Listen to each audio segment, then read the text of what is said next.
2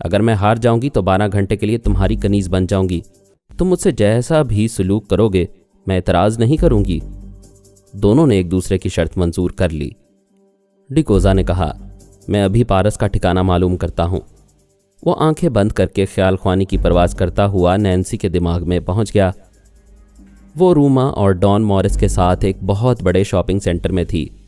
उसके दिमाग में यकीनन डैनियल होगा, इसलिए डिकोजा बिल्कुल खामोश था। जब नैन्सी शॉपिंग के बाद काउंटर पर बिल अदा करने लगी तो डैनियल ने कहा, काउंटर पर बैठे हुए कैशियर से कोई बात करो। नैन्सी ने बात की। डैनियल ने कहा, मैं कैशियर के पास जा रहा हूँ, तुम ड्राइवर की तस्वीरों वाला लिफाफा उसे दे दो।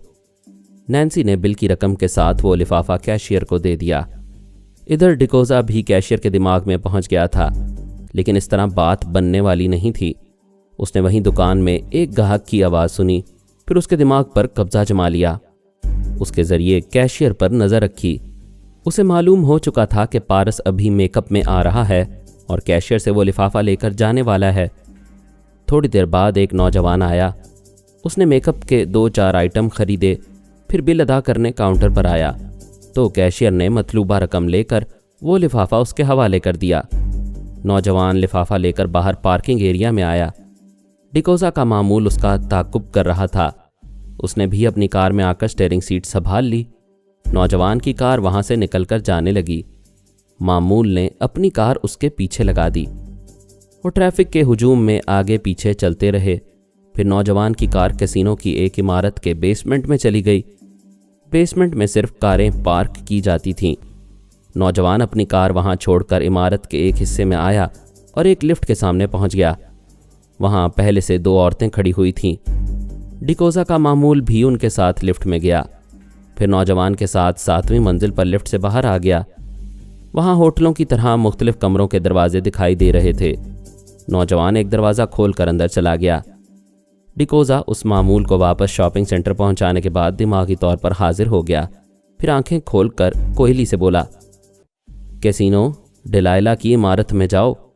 पारस 7वीं मंजिल के 12 नंबर के कमरे में है। उसने अपना पर्स उठाया। वो जाना चाहती थी। डिकोजा ने कहा, अपनी शर्त याद रखना।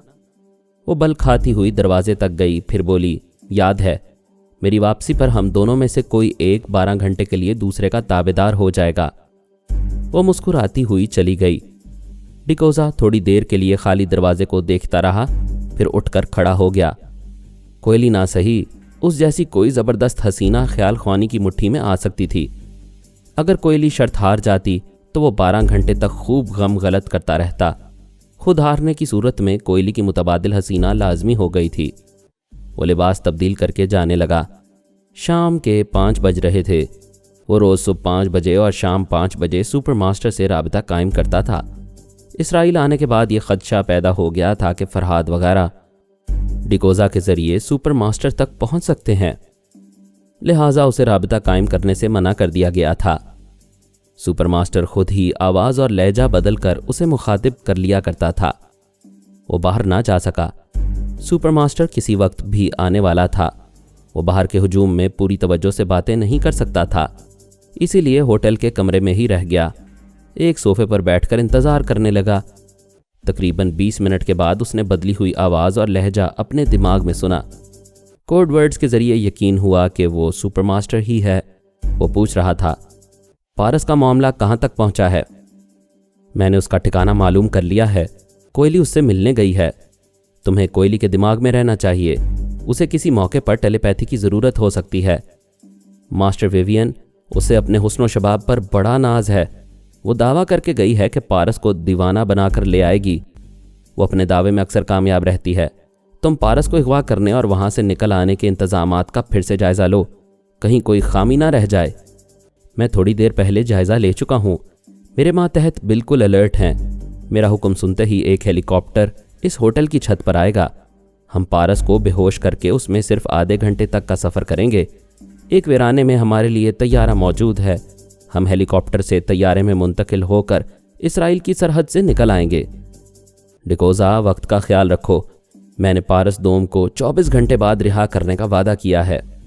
वादा पूरा करने के लिए सिर्फ 4 घंटे रह गए हैं। अगर मैंने उसे रिहा ना किया तो फरहाद की दुश्मनी शुरू हो जाएगी। मैं चाहता हूँ पारस अव्वल भी हमारी कैद में आ जाए, तो फिर फरहाद दम नहीं मारेगा, दोनों बेटों की सलामती के लिए हमारे सामने घुटने टेक देगा। डिकोजा ने कहा, हम 4 घंटे के अंदर पारस अव्वल को यहाँ से निकाल ले जाने की पूरी कोशिश करेंगे, लेकिन ये इतना आसान भी नहीं है, देर हो सकती है। मैं जल्दबाजी में काम बिगाड़ना नहीं चाहता, आप 2 घंटे बाद राबिता कायम करें। सुपरमास्टर दिमाग से चला गया। उसने गहरी सांस ली। कमरे के अंदर घुटन महसूस हो रही थी। वो बाहर आ गया। कॉरिडोर से गुजरता हुआ लिफ्ट में पहुंचा। वो लिफ्ट से नीचे ले आई। वो ज़्यादा दूर नहीं जाना चाहता था। थोड़ी देर होटल के बाहर खुली फजा में सांस लेना चाहता था। किसी हसीना को टेलीपैथी के जरिए शिकार करके अपने कमरे में ले जाना चाहता था। नीचे पहुंचकर जैसे ही लिफ्ट का दरवाज़ा खुला, उसकी आंखें भी खुली की खुली रह गईं। एक निहायत ही हसीनो जमील कमसिन दोशीज़ा नजर आई। वो एक ऐसे शख्स के साथ थी जो सूरत से ही बदमाश नजर आता था। डिकोजा को लिफ्ट से बाहर जाना था और उस हसीना को बदमाश के साथ लिफ्ट के अंदर आकर कहीं ऊपर जाना था। डिकोजा ने कहा, आप अंदर आ जाएं, मैं अपने कमरे में रुमाल भूल गया हूँ, वापस ऊपर जा रहा हूँ। वो दोनों अंदर आ गए। लिफ्ट ऊपर जाने लगी। डिकोजा ने पूछा, आप किस फ्लोर पर जाएंगे? 4th फ्लोर, जवाब मिला। डिकोजा ने 4थी मंजिल का बटन दबाया। इसके साथ ही बोलने वाले के दिमाग में पहुंच गया। उसकी सोच बता रही थी कि वो एक स्मगलर है, सिकंदरिया से चंद हीरे स्मगल करके लाया है और यहाँ किसी पार्टी से उनका सौदा करने वाला है। लिफ्ट 4थी मंजिल पर रुक गई। वो दोनों चले गए। दरवाज़ा फिर बंद हो गया। वो वापस अपने कमरे में जल्दी से आया। फिर रिसीवर उठाकर बोला, प्लीज़ 4th फ्लोर के ऊपर कमरा नंबर 9 से राबिता कायम कराएं। डिकोजा ने इतनी देर में ये मालूम कर लिया कि वो कमसिन हसीना को कहीं से फांस कर लाया है। दूसरी तरफ से आवाज़ आई, हेलो। डिकोजा ने कहा, हेलो मिस्टर, मैं ये बता सकता हूँ कि तुम्हारे पास कितने हीरे हैं और वो कहाँ छुपा कर रखे गए हैं। उसने घबरा कर पूछा, तुम कौन हो? अगर मुझे देखना और समझना चाहते हो तो एक लम्हा ज़ाया किए बगैर फैसला सुनाओ। हीरे चाहते हो या वो हसीना जिसे कहीं से फांस कर लाए हो? 2 में से एक चीज़ मेरी होगी, दूसरी तुम्हारी। तुम हीरों के मुतालिक कैसे जानते हो? वक्त ज़ाया कर रहे हो, फैसला सुनाओ। इस बात की क्या ज़मानत है कि मैं लड़की तुम्हारे हवाले कर दूं तो तुम इन कीमती हीरों को बाद में तलब नहीं करोगे या पुलिस वालों को मेरे पीछे नहीं लगाओगे? तुम कल रात इस होटल में आए थे। मैं तुम्हारा दुश्मन होता या हीरे जवाहरात का लालची होता तो अभी तुम आहनी सलाखों के पीछे होते या इन हीरों को मेरे और अपने दरमियान तकसीम कर चुके होते। मैं हीरों का नहीं, हुस्न का कदरदान हूँ। इस हसीना को 7वीं मंजिल के 12 नंबर कमरे में पहुँचा दो। अच्छी बात है, मैं अभी आ रहा हूँ। डिकोजा उसे अपने कमरे का नंबर बताकर फिर रिसीवर रखकर उसके दिमाग में पहुँच गया। उधर वो रिसीवर रखकर हसीना से कह रहा था, अभी फ़ोन पर मालूम हुआ है तुम्हारा पारस 7वीं मंजिल के 12वें कमरे में है, मैं तुम्हें वहाँ ले चलता हूँ। डिकोजा पारस का नाम सुनकर चौंक गया। वो स्मगलर सूटकेस खोलकर एक रिवॉल्वर निकालने के बाद उसमें साइलेंसर लगा रहा था। हसीना ने पूछा, क्या तुम मेरे पारस को गोली मारोगे? पारस को नहीं, उस शख्स को मारूंगा जो तुम्हें छीन लेना चाहता है। डिकोजा ने मारिया की आवाज़ सुनकर उसके दिमाग में छलांग लगाई लेकिन वापस आ गया। उसने सांस रोक ली थी। वो घबराकर दरवाजे की तरफ देखने लगा। तेजी से सोचने लगा, क्या पारस या फरहाद इस लड़की के जरिए मुझे जाल में फांस रहे हैं?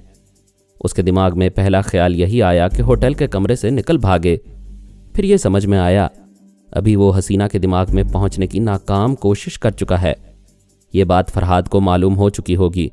ये भी मालूम हुआ होगा कि अभी किसी ने 7वीं मंजिल के 12 नंबर कमरे से फ़ोन किया था। फरहाद की टेलीपैथी जानने वाली पूरी टीम ने 12 नंबर कमरे और होटल का मुहासरा कर लिया होगा। वो झाग की तरह सोफे पर बैठ गया। अचानक कोयली का ख्याल आया, अगर वो पारस को अपनी ज़ात में उलझा रही होगी तो इसका मतलब ये होगा कि पारस को इस होटल में आने वाली हसीना का इल्म नहीं है और ये हसीना किसी वजह से पारस को ढूंढती हुई स्मगलर के हाथ लग गई है। उसने कोयली के दिमाग पर दस्तक दी, कोड वर्ड्स अदा किए। कोयली ने कहा, सॉरी, अभी मैं पारस को ट्रैप करने में कामयाब होने वाली हूँ, तुम बाद में राबिता कायम करना। उसने सांस रोक ली। डिकोजा वापस अपनी जगह आ गया। उसने ज़रा सी देर में मालूम कर लिया था कि पारस कोयली के सामने मौजूद है। अब ये बात समझ में आ रही थी कि वो होटल में आने वाली हसीना से बेखबर है। वो झुंझला रहा था। टेलीपैथी का इल्म हासिल करके भी ये सही तौर पर मालूम नहीं कर सकता था कि ख्याल ख्वानी वाले दुश्मन उसे घेर रहे हैं या वो महज दहशत में मुब्तला है।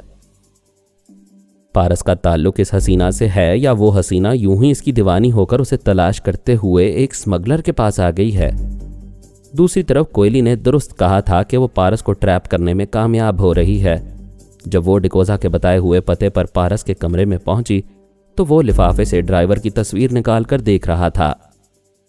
उसके सामने बड़े से आईने के पास मेकअप का सामान बिखरा हुआ था। उसने पलटकर कोयली को देखा, फिर नागवारी से बोला, क्या तुम इतनी सी तहजीब नहीं जानती कि दूसरे के यहाँ इजाज़त लेकर आना चाहिए? कोयली को ज़रा दुख हुआ। उसे पहली बार देखने वाले देखते ही रह जाते थे और वो था कि उसे तहजीब सिखा रहा था। वो मुस्कुराते हुए बोली, मैं इस कमरे को दूसरे का नहीं अपना समझ कर आई हूँ और जब आ ही गई हूँ तो तुम इखलाक और तहजीब का मुजाहरा करो। वो मुस्कुराते हुए उठ गया, फिर बोला, मैं तुम्हारी इस नादानी को नज़रअंदाज करता हूँ। आओ बैठो, पहले बताओ क्या पियोगी, ठंडा या गरम?